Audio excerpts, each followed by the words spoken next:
राम राम मित्रों। अभी एक YouTube पर विश्वरूप राय चौधरी जी, जो बहुत प्रसिद्ध डॉक्टर अभी माने जा रहे हैं, उन्होंने अनेक नई दिशा एक तरह से इस चिकित्सा क्षेत्र में दी है और कई मापदंडों पर उनकी जो चिकित्सा है वो बहुत अच्छी उतर रही है। मैं उनको धन्यवाद देता हूँ। किंतु मैं जिस वीडियो की बात कर रहा हूँ उसमें उन्होंने डेयरी प्रोडक्ट और गाय के दूध को लेकर के टिप्पणी की है कि दूध नहीं पीना चाहिए। गाय का दूध पीने से हम बीमार हो रहे हैं, हम अनेक रोगों के शिकार हो रहे हैं। इंसान ही एक ऐसा जानवर है जो दूसरे जानवर का दूध पीता है। इंसान ही एक ऐसा जानवर है जो जीवन भर दूध पीता है। बाकी कोई भी जानवर जीवन भर नहीं पीता है।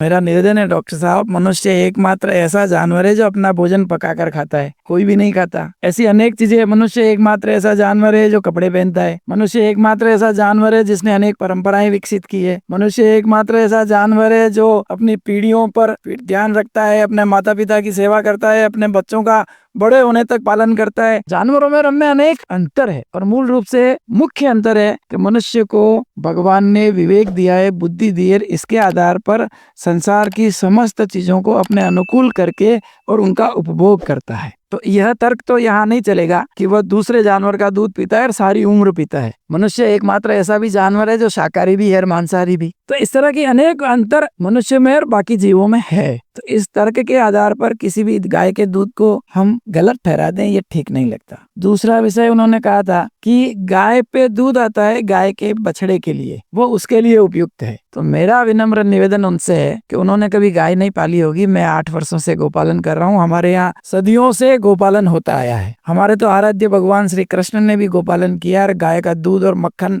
खा करके और उनसे 8 गुणे अच्छे बलवान पहलवानों को उन्होंने हराया। तो क्या वे कमजोर थे? क्या उन्होंने हमको गोपालन सिखाया वह गलत था? तीसरा विषय, गाय का दूध केवल बछड़े के लिए आता है। तो अगर मेरा निवेदन है, मैं गोपालन कर रहा हूँ, गोपालन करने वाले सभी लोग ये समझते हैं, जानते हैं कि गाय के दूध जितना आता है उतना सारा का सारा कोई भी बछड़ा पी नहीं सकता। ठीक प्रकार से अगर गोपालन किया जाए तो गाय बछड़े की आवश्यकता से कई गुना अधिक दूध देती है। भगवान श्री कृष्ण ने भी व्यवस्था दी थी 2 थन बछड़े का और 2 थन गोपाल का, जो गाय को पालता है। तो यह तर्क भी यहाँ ठीक नहीं है। हमारे यहाँ गाय जब ब्याती है तो वह प्रेम में परिपूर्ण होकर के, आवेशित होकर के और इतना दूध देती है कि अगर वो सारा बछड़े को पिला दिया जाए तो तुरंत वो मर जाएगा। तो वो बाकी का दूध किसके लिए देती है? वह नहीं निकाला जाए तो गाय स्वयं दुखी हो जाती है। जो 8 या 10 लीटर 5 लीटर दूध देती है, अगर वो सारा बछड़े को पिलाया जाए तो बछड़ा मर जाएगा, और नहीं पिलाया जाए तो गाय परेशान रहेगी। तो यह तर्क भी आपका उपयुक्त नहीं है कि गाय केवल बछड़े के लिए दूध देती है और वह उसी के लिए उपयुक्त है। तीसरा विषय जो आजकल सबसे ज्यादा चर्चा में है और सबसे ज्यादा जिसके कारण से गाय का दूध, मक्खन, घी सब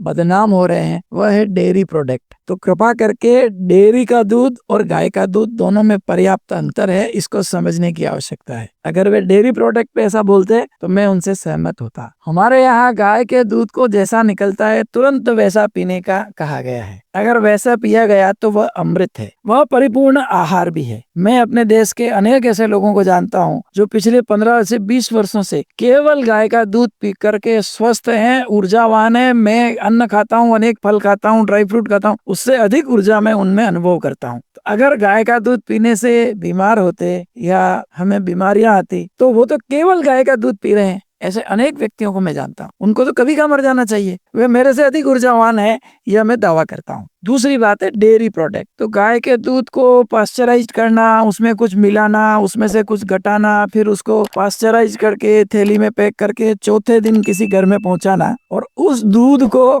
हम गाय का दूध कहते हैं। तो यह गाय के दूध को बदनाम करने का षड्यंत्र है। उस दूध की गाय के दूध से कोई समानता नहीं है, यह स्पष्ट करनी चाहिए। फिर पनीर, मक्खन या जिस प्रकार से आज गाय के घी निकाला जा रहा है, जो घी तो है ही नहीं, बटर, ऑयल चारों तरफ है। घी पे एक वीडियो हमारी अलग से है, आप कहेंगे तो हम डिस्क्रिप्शन में उसको डाल देंगे कि हम घी खा रहे हैं कि और कुछ पदार्थ। तो मार्केट में जो घी के नाम पर बिक रहा है वह घी या पनीर या बटर या मक्खन, ये सब हो सकता है नुकसान करते हो, परंतु इनका बहाना लेकर के और जिसको हमारे संस्कार ने, हमारी परंपरा ने, हमारे पूर्वजों ने माँ माना है, संपूर्ण ब्रह्मांड की जो माता है, उसके अमृतमय दूध को बदनाम करने का षड्यंत्र मत करिए। कृपया इस विषय को समझिए बाजार में मिलने वाला डेयरी प्रोडक्ट और गाय का दूध, ये दोनों को एक मत करिए। गाय का दूध पीने वाले व्यक्ति बलवान होंगे, स्वस्थ होंगे, एकदम निरोगी रहेंगे, यह मेरा दावा है। और मैं ऐसे 20 लोगों से आपको मिला सकता हूँ जो न फल खा रहे हैं, न अन्न खा रहे हैं, न कुछ और चीज खा रहे हैं, केवल गाय का दूध पी करके पर्याप्त ऊर्जावान है, पर्याप्त स्वस्थ हैं। तो ये वो सिद्ध करते हैं कि गाय का दूध अमृत है, अमृत की जहर से कोई तुलना नहीं है। तो मेरा डॉक्टर साहब से निवेदन है कि इस विषय पर पुनर्विचार करें और इस वीडियो को एडिट करावें। जय गौ माता, जय गोपाल। मैं पुष्कर नारायणिया, वात्सल्य संस्थान, चित्तौड़, राजस्थान से। धन्यवाद।